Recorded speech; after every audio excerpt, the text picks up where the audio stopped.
और इस वक्त एक बड़ी खबर आ रही है। न्यूयॉर्क के टाइम्स स्क्वायर पर प्रदर्शन किया गया है। यह प्रदर्शन जस्टिस फॉर नेहा के लिए किया गया। प्रदर्शन का मकसद लव जिहाद के खिलाफ लोगों को जागरूक करना है। इस प्रदर्शन में लव जिहाद का मुद्दा उठाया गया।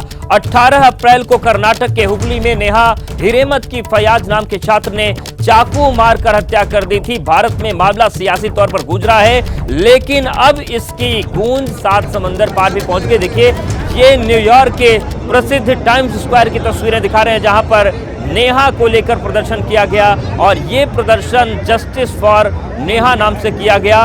प्रदर्शन का मकसद ये था कि लव जिहाद के खिलाफ लोगों को जागरूक किया जाए। आप देखिए किस तरीके से ये पूरी तस्वीर बनी है न्यूयॉर्क का टाइम्स स्क्वायर, जहां पर लोगों को ये बताने की कोशिश की गई कि लव जिहाद कितना खतरनाक है और इससे बचने की जरूरत है। इस प्रदर्शन में लव जिहाद का मुद्दा उठाया गया।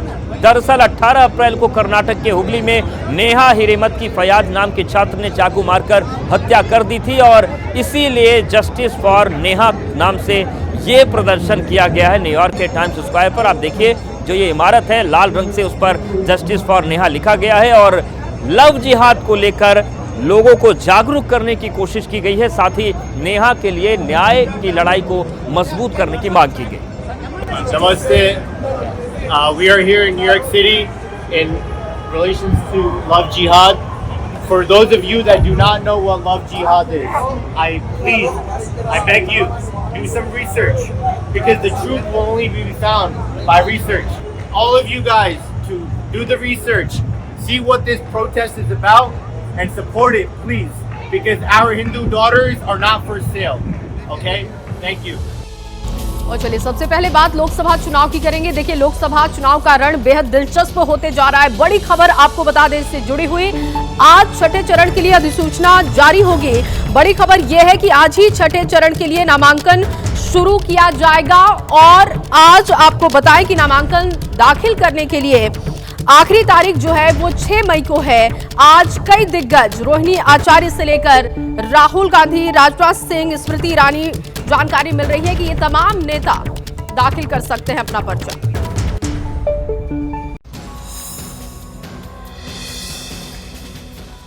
लोकसभा चुनाव में प्रचार की रफ्तार तेज है। छठे चरण के लिए नामांकन दाखिल करने की आखिरी तारीख 6 मई है, जबकि 8 मई तक नामांकन वापस लिए जा सकेंगे। आज रक्षा मंत्री राजनाथ सिंह लखनऊ में अपना नामांकन दाखिल करेंगे। नॉमिनेशन से पहले सुबह 10:10 पर लखनऊ में बीजेपी ऑफिस से रोड शो करेंगे। उत्तर प्रदेश के मुख्यमंत्री योगी आदित्यनाथ और उत्तराखंड के सीएम पुष्कर सिंह धामी भी मौजूद रहेंगे। इसके अलावा उत्तर प्रदेश की ही एक और हॉट सीट अमेठी पर भी आज नजर रहेगी। अमेठी में स्मृति ईरानी अपना नामांकन भरेंगी। दोपहर 12 बजे कलेक्ट्रेट ऑफिस में पर्चा दाखिल करेंगी। नामांकन से पहले अपने घर पर पूजा करेंगी। इसके बाद रोड शो करेंगी। इस दौरान उनके साथ मध्य प्रदेश के सीएम मोहन यादव भी मौजूद रहेंगे। वहीं पहली बार लोकसभा चुनाव में उतरी लालू प्रसाद यादव की लाडली रोहिणी आचार्य का भी नामांकन है। समस्तीपुर से चुनाव लड़ रही रोहिणी आचार्य सुबह 10:30 बजे नॉमिनेशन करेंगे। इसके बाद छपरा में एक रैली को संबोधित करेंगी। उनके साथ लालू प्रसाद, तेजस्वी यादव और अन्य नेता रहेंगे। लोकसभा चुनाव के रण में सियासी दिग्गज बयानों की बौछार कर रहे हैं। उत्तर से दक्षिण तक जबरदस्त चुनाव प्रचार चल रहा है और इसी क्रम में आज प्रधानमंत्री मोदी, गृह मंत्री अमित शाह और जेपी नड्डा चुनाव प्रचार के मैदान में आज भी उतर रहे हैं।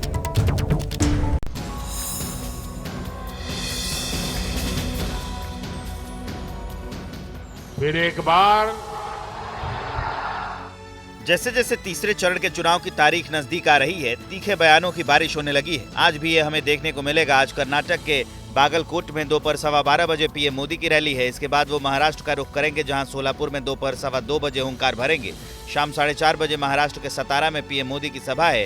यही नहीं, महाराष्ट्र के पुणे में भी 6:30 बजे पीएम की रैली होगी, जबकि अमित शाह का आज फोकस बिहार पर रहेगा।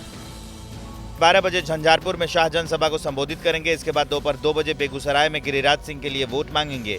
अमित शाह बिहार के बाद असम के लिए उड़ान भरेंगे और गुवाहाटी में शाम 5:30 बजे रोड शो करेंगे। बीजेपी अध्यक्ष जेपी नड्डा आज मिशन तेलंगाना पर रहेंगे। सबसे पहले कोथागुडम में 12:15 बजे और 1:55 पर महबूबाबाद में रैली करेंगे। इसके बाद मलकाजगिरी में 5:55 पर रोड शो को निकालेंगे। देखिए, बीजेपी के तमाम दिग्गज आज चुनाव प्रचार करेंगे, तो वहीं दूसरी तरफ कांग्रेस भी पूरी ताकत झोंकती हुई दिखाई देगी और कांग्रेस के जो बड़े नेता हैं वो आज आपको चुनावी मैदान में दिखाई देंगे। बताएं आपको कि राहुल गांधी गुजरात और छत्तीसगढ़ में चुनावी रैली करने वाले हैं। कर्नाटक में प्रियंका गांधी होंगी। मल्लिकार्जुन खड़गे की बात की जाए तो वो कर्नाटक में कमान संभालेंगे।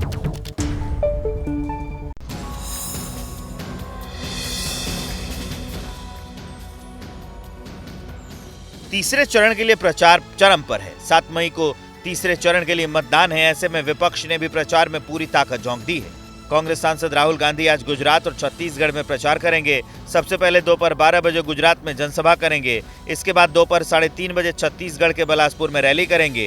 कांग्रेस महासचिव प्रियंका गांधी कर्नाटक के गुलबर्गा में दोपहर 3:30 बजे चुनावी सभा करेंगी। कांग्रेस अध्यक्ष मल्लिकार्जुन खड़गे कर्नाटक और तेलंगाना में प्रचार करेंगे। उत्तर प्रदेश के रण में आज समाजवादी पार्टी के अध्यक्ष अखिलेश यादव और बीएसपी सुप्रीमो मायावती उतरेंगी।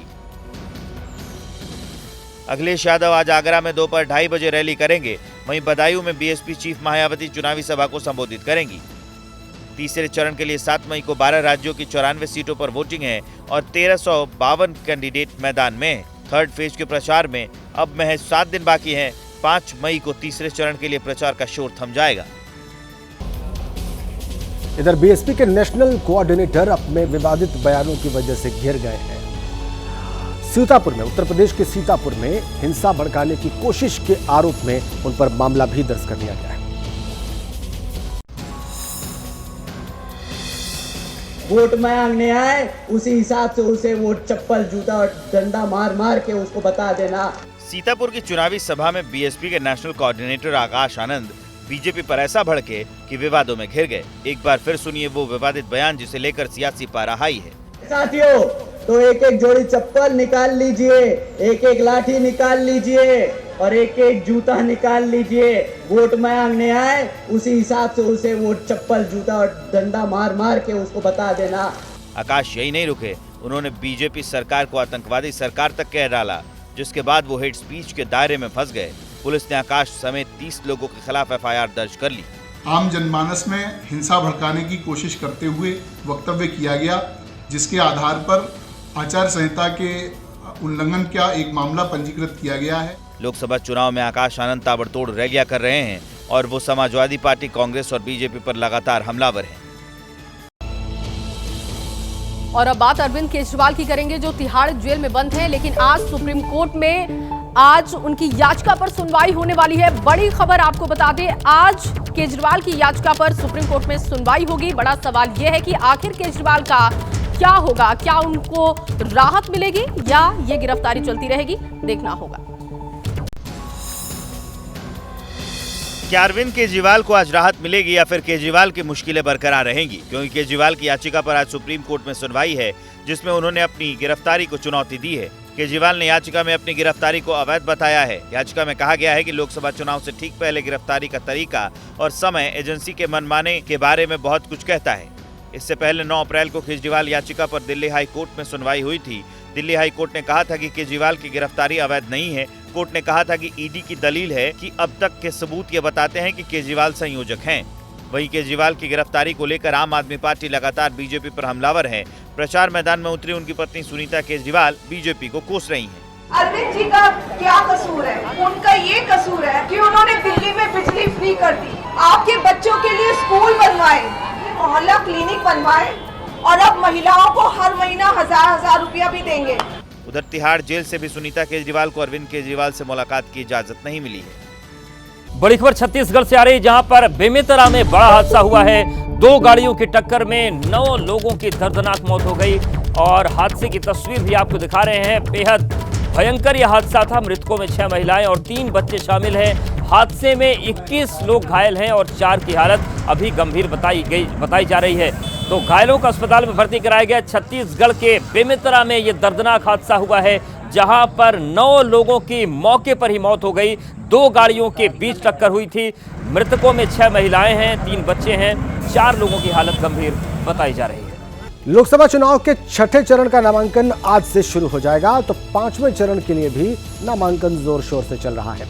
5वें चरण के लिए 3 मई तक पर्चा दाखिल किया जा सकता है, लिहाजा आज शुभ मुहूर्त में कई दिग्गज पर्चा दाखिल करेंगे। पांचवें दौर की वोटिंग 20 मई को होनी है।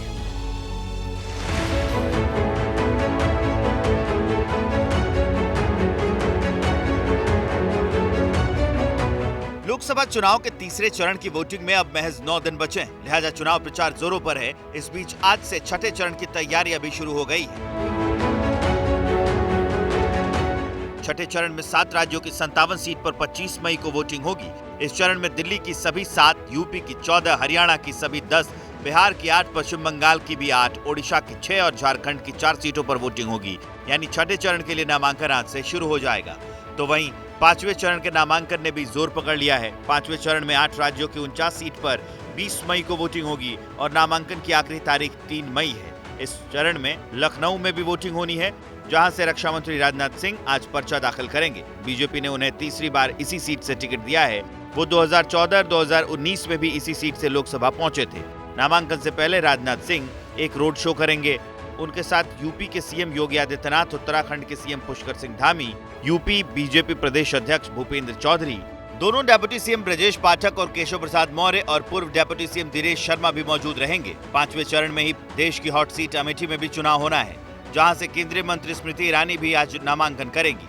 वो 2014 में यहां से राहुल गांधी के खिलाफ चुनाव हार गई थी, लेकिन 2019 में उन्होंने राहुल गांधी को हरा दिया था और इस बार फिर वो ताल ठोकने के लिए तैयार है।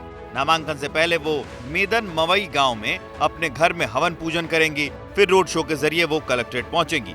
इस दौरान उनके साथ मध्य प्रदेश के सीएम मोहन यादव भी मौजूद रहेंगे। अमेठी सीट का मुकाबला दिलचस्प होता जा रहा है।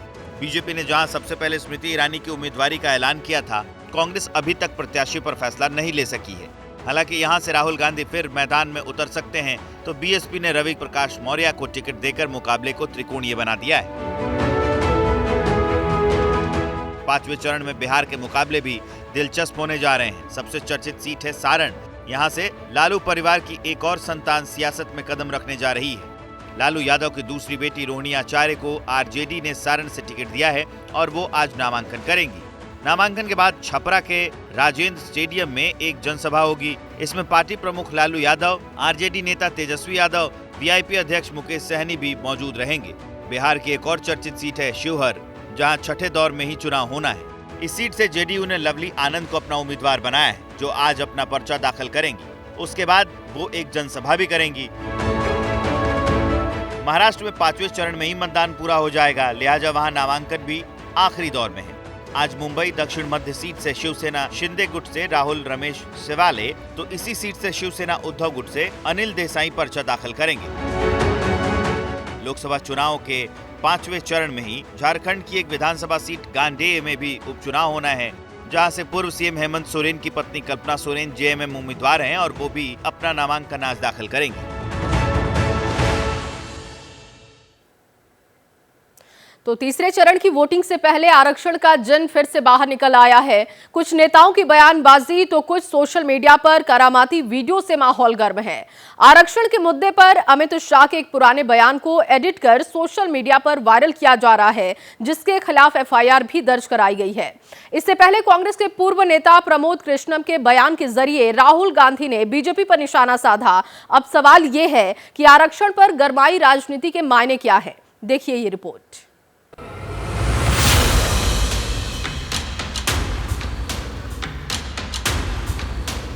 लोकसभा चुनाव के तीसरे चरण की वोटिंग से पहले आरक्षण का जिन फिर से बाहर निकल आया है।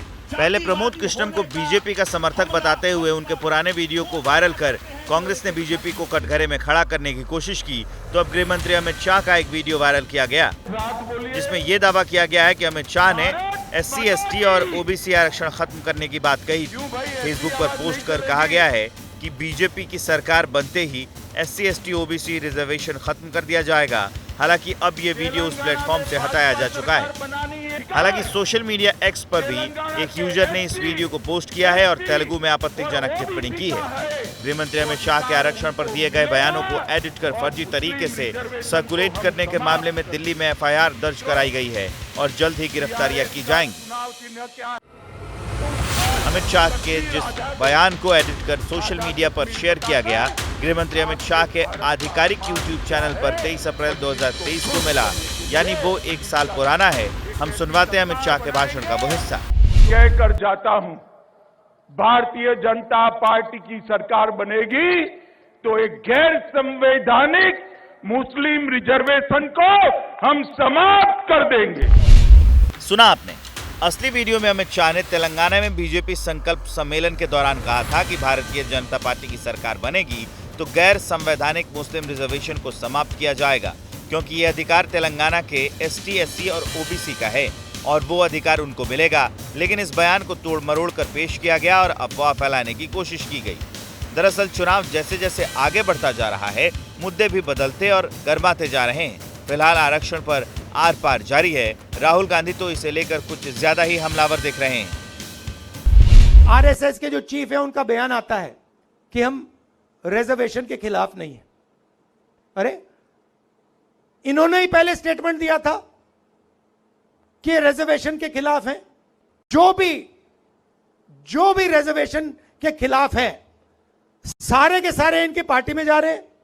जो भी रिजर्वेशन के कॉन्स्टिट्यूशन के खिलाफ है सारों को ये ले रहे हैं, फिर कह रहे हैं कि भैया हम रिजर्वेशन के खिलाफ नहीं है। और इसका लक्ष्य क्या है मैं बता देता हूं, क्योंकि ये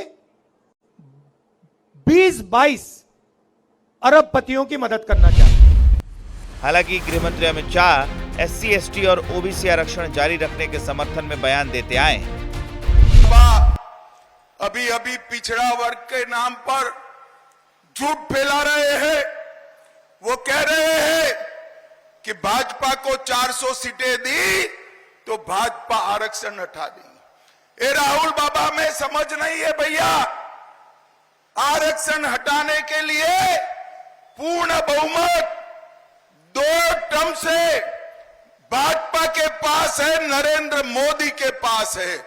परंतु नरेंद्र मोदी जो है वो आरक्षण के समर्थक है। मैं आज मोदी गारंटी कहकर जाता हूं, SC, ST और पिछड़ा वर्ग का आरक्षण ना भाजपा हटाएगी ना किसी को हटाने देगी। ये मोदी का गारंटी। अमित शाह के बयान को तोड़ मरोड़ कर पेश करने से पहले आरक्षण पर दिए गए एक और बयान पर सियासत गरमाई और कांग्रेस ने भी इस मुद्दे को सोशल मीडिया के जरिए फैलाने की कोशिश की। जो वीडियो वायरल किया गया वो कांग्रेस के पूर्व नेता आचार्य प्रमोद कृष्णम का है। वायरल वीडियो में क्या कह रहे हैं, पहले ये सुनिए।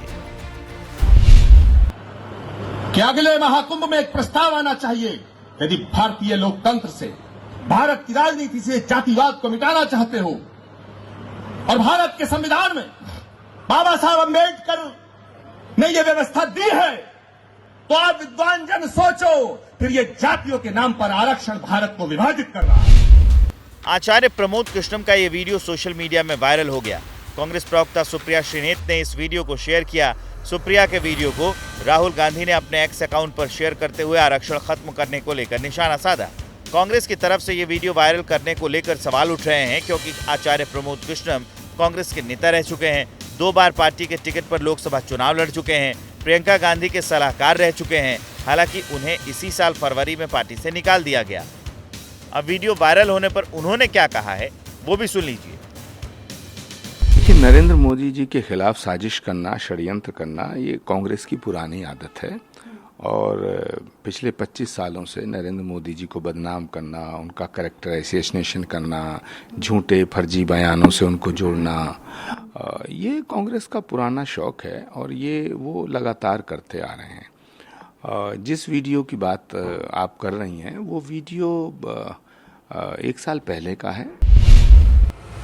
वायरल वीडियो अपनी जगह, लेकिन आरक्षण को लेकर जो वीडियो वायरल हो रहे हैं उनको लेकर सवाल उठने लाजमी है। दरअसल बीजेपी को SC, ST और OBC वोटरों की सियासी ताकत का अंदाजा है।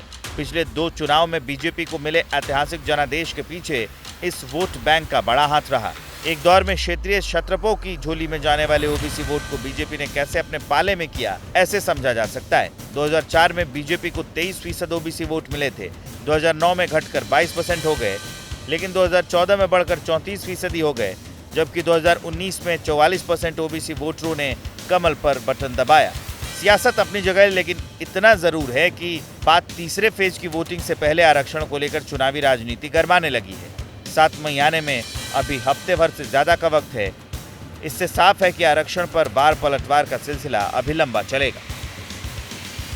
नमस्ते भारत में अब जिक्र उस खबर का जिसने कर्नाटक में तूफान ला दिया है। पूर्व प्रधानमंत्री एचडी देवगौड़ा के पोते प्रज्वल रेवन्ना के सेक्स स्कैंडल मामले में जांच के आदेश दे दिए गए हैं। कर्नाटक सरकार ने मामले की जांच के लिए एसआईटी गठित कर दी, लेकिन इस बीच खबर यह भी है कि प्रज्वल देश छोड़कर भाग गए हैं और अब इस पूरे मामले को लेकर कांग्रेस ने जेडीएस के साथ साथ बीजेपी के खिलाफ मोर्चा खोल दिया है।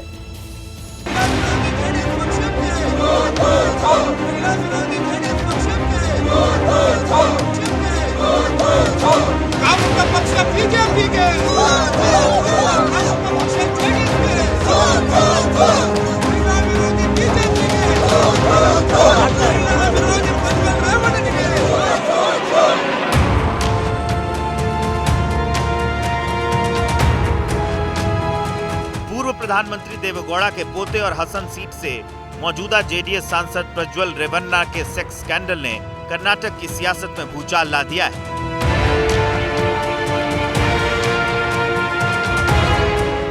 प्रज्वल के सेक्स स्कैंडल से जुड़े 1000 से ज्यादा वीडियो सामने आए हैं, जिसको लेकर अब कर्नाटक की सिद्धरामैया सरकार ने जांच के आदेश दे दिए हैं। सीएम ने सोशल मीडिया एक्स पर पोस्ट कर कहा कि प्रज्वल रेवन्ना के अश्लील वीडियो मामले में सरकार ने एक विशेष जांच दल बनाने का फैसला किया है। हसन जिले में अश्लील वीडियो क्लिप प्रसारित हो रहे हैं, जहां ऐसा प्रतीत होता है कि महिलाओं का यौन उत्पीड़न किया गया। महिला आयोग के अनुरोध पर एसआईटी जांच कराने का निर्णय लिया गया है। एसआईटी में एक महिला एसपी सहित 3 एसपी रैंक के अधिकारी शामिल होंगे। एसआईटी जांच के आदेश के बीच ही एक महिला ने जेडीएस सांसद और लोकसभा उम्मीदवार प्रज्वल रेवन्ना के खिलाफ एफआईआर दर्ज कराई है। महिला ने हसन के होले नारसीपुरा पुलिस थाने में एफआईआर दर्ज कराई है। महिला ने प्रज्वल रेवन्ना पर यौन शोषण का आरोप लगाया है। ये भी आरोप लगाया है कि प्रज्वल उनकी बेटी को वीडियो कॉल कर अश्लील हरकतें करते थे। बाद में उनकी बेटी ने प्रज्वल का नंबर ब्लॉक कर दिया। महिला ने अपनी शिकायत में प्रज्वल रेवन्ना के पिता एचडी रेवन्ना के खिलाफ भी शिकायत की है, क्योंकि उन्होंने ही उन्हें घर पर नौकरी पर रखा था। हालांकि इससे पहले 23 अप्रैल को ही प्रज्वल रेवन्ना ने पुलिस में शिकायत की थी, क्योंकि उनकी छवि खराब करने के लिए अश्लील वीडियो को एडिट कर उन्हें फंसाने की कोशिश की जा रही है। इस मामले में भी पुलिस ने एफआईआर दर्ज की थी। अब सभी आरोपों की जांच एसआईटी करेगी। वहीं इन सब के बीच प्रज्वल रेवन्ना के देश छोड़कर भागने की बात कही जा रही है। पुलिस को जांच में पता चला है कि प्रज्वल रेवन्ना शनिवार तड़के 3:35 पर लुफ्थांसा एयरलाइंस से बेंगलुरु से फ्रैंकफर्ट के लिए निकल गए थे। वहां से जर्मनी के लिए उन्होंने सीधी उड़ान भरी। बताया जा रहा है कि जर्मनी होते हुए प्रज्वल यूरोप के किसी अन्य शहर में छिपे हैं। ವಾಸ್ತವಾಂಶಗಳು ಬರಲಿ, ಈ ನೆಲದ ಕಾನೂನಿನಲ್ಲಿ ಯಾರೇ ತಪ್ಪು ಮಾಡಿದ್ರು ಉಪ್ಪು ತಿಂದವನು ನೀರು ಕುಡಿಲೇಬೇಕು। प्रज्वल के इस सेक्स स्कैंडल को लेकर कांग्रेस हमलावर नजर आ रही है। पार्टी ने जेडीएस के साथ साथ बीजेपी को भी निशाने पर लिया है। कांग्रेस ने सोशल मीडिया एक्स पर पोस्ट कर कहा कि एचडी देवेगौड़ा के पोते प्रज्वल रेवन्ना के हजारों अश्लील वीडियो सामने आए हैं। सबसे चौंकाने वाली बात यह है कि बीजेपी को इस यौन पीड़न और अश्लील वीडियो की जानकारी पहले से थी, लेकिन सत्ता के लालच में डूब चुकी बीजेपी ने आंखें बंद कर महिलाओं की इज्जत को तार तार करने वाले बलात्कारी को टिकट दे दिया।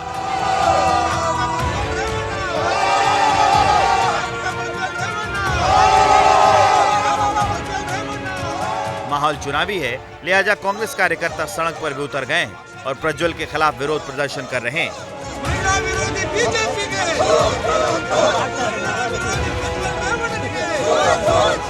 पूर्व प्रधानमंत्री देवेगौड़ा के पोते प्रज्वल रेवन्ना का ये सेक्स स्कैंडल ऐसे वक्त में सामने आया है जब कर्नाटक की 14 सीटों पर चुनाव हो चुका है, जिसमें वो हसन सीट भी शामिल है, जिस पर खुद प्रज्वल रेवन्ना चुनाव लड़ रहे थे। लेकिन जिस तरह से ये मामला सामने आया है, उससे बाकी बची 14 सीटों पर माहौल गर्मा सकता है और बीजेपी को बड़ा नुकसान हो सकता है, क्योंकि बीजेपी का कर्नाटक में जेडीएस के साथ गठबंधन है। ऐसे में कांग्रेस जेडीएस के साथ बीजेपी पर भी जमकर निशाना साध रही है। हालांकि बीजेपी इस मामले में खुद को अलग कर चुकी है। Would you like to react on the SIT probe has been announced by the Karnataka government in Mr. Revanna, Prajwal Revanna's case? No comment. BJP इस मामले से खुद को कितना अलग कर पाएगी, ये बड़ा सवाल है, क्योंकि पिछली बार बीजेपी ने साउथ में जिस राज्य से सबसे ज्यादा सीटें जीती थी वो कर्नाटक ही था, जहां बीजेपी को कुल 28 में से 25 सीटें मिली थी। और इस बार 400 पार का लक्ष्य लेकर चल रही बीजेपी को दक्षिण से कुछ ज्यादा ही उम्मीद है।